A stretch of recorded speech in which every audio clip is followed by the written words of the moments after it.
What if the secret to making way better decisions wasn't about being smarter, but about thinking differently? Today, we're going to dive into this really powerful system from the investing legend Charlie Munger. And look, it's not about having some genius-level IQ. It's about having the right mental tools to see the world clearly. So let's get into it. And this quote, it really gets to the heart of the whole thing. Munger believed that true intelligence isn't some kind of single superpower. No way! It's more like having a well-stocked toolkit. The more tools you have to look at a problem, well, the more complete your understanding is going to be, and the better your decisions will become. Simple as that. So, what's the fundamental problem that this whole approach is designed to solve? Well, it's a cognitive trap that pretty much all of us fall into without even realizing it. It's called one-dimensional thinking. You've probably heard this saying before, right? To a person with a hammer, every problem looks like a nail. This is the perfect metaphor for one-dimensional thinking. So, if you're an engineer, you might frame every challenge as a systems problem. If you're a marketer, you see a branding problem. This just severely limits our options and, frankly, often leads to incomplete and just wrong decisions. Okay, so what's the antidote to this trap? Munger called it building a latticework of mental models. Now, I know that sounds complicated, but the core idea is surprisingly simple and incredibly powerful. Just think of a mental model as a map for understanding reality. A single map is useful, of course, but having maps for all different kinds of terrains, like a map from economics, one from psychology, one from physics, well, that gives you a much more complete picture of the world and helps you navigate all its complexity without getting lost. And we're not talking about super complex academic theories that you need a PhD to even understand. These are powerful, fundamental ideas you probably already know.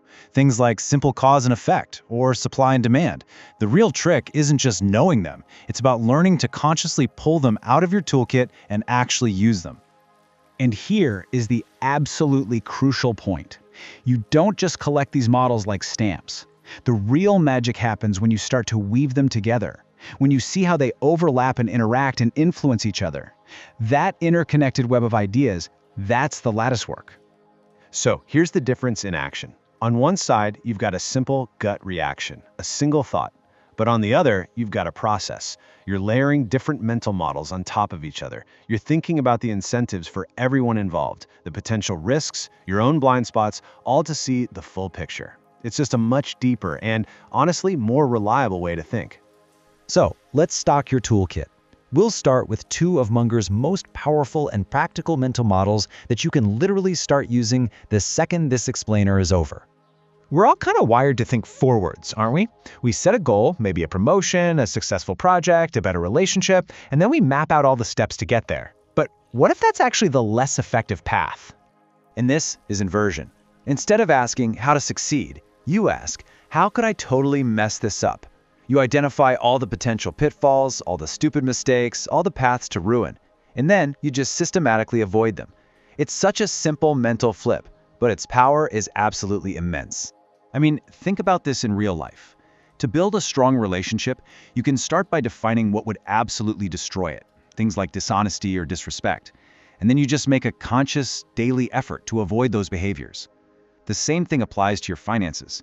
The surest path to wealth is often just avoiding catastrophic financial mistakes. Okay, tool number 2 is a big one, understanding incentives. This might just be the single most powerful force shaping human behavior in the entire world. If you want to understand why people or companies or entire systems act the way they do, you should always look at the incentives. It is everywhere. A salesperson might push a certain product not because it's the best for you, but because it has the highest commission. An app is designed to keep you scrolling, not for your well-being, but because your attention is the product they sell to advertisers. Once you start asking, hey, what's the incentive here, the world starts to make a whole lot more sense. Now, let's tie all this together with a core philosophy. This might be Munger's most important lesson, and it completely flips the script on what we're usually taught about what it takes to be successful. We're often taught that success requires these rare moments of brilliance. But Munger? He disagreed. He argued the real game isn't about being a genius, it's about consistently using a better thinking process.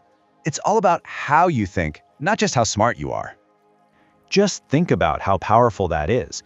True, lasting success often doesn't come from a few brilliant, risky moves. It comes from consistently and reliably avoiding the simple, dumb, unforced errors. Over a lifetime, The person who makes the fewest big mistakes will almost always outperform the person who takes wild, brilliant swings. And these aren't complex strategies. They are simple, powerful rules of avoidance. Live within your means, keep a cool head when the stakes are high, and never ever make a big decision when you're exhausted. This is practical wisdom, not rocket science. So, how do we make this practical? How do we turn these big ideas into a simple, repeatable process that we can use in our actual daily lives? Okay, here is the framework in practice. Think of it like a pre-decision checklist. Before you do anything important, just ask yourself these 5 questions. 1. What's really going on here beyond the surface? 2. What are the incentives for everyone involved? 3. What could go wrong? That's your inversion right there. 4. What key information am I missing? And 5. Am I letting my emotions drive this decision? This simple checklist is your absolute best defense against a bad decision. So in the end, the goal isn't to be the smartest person in the room. It's to build a thinking system that helps you stay rational and avoid those painful self-inflicted wounds. I'll leave you with this question. What's one simple mistake in your own life that you can start consciously avoiding starting today?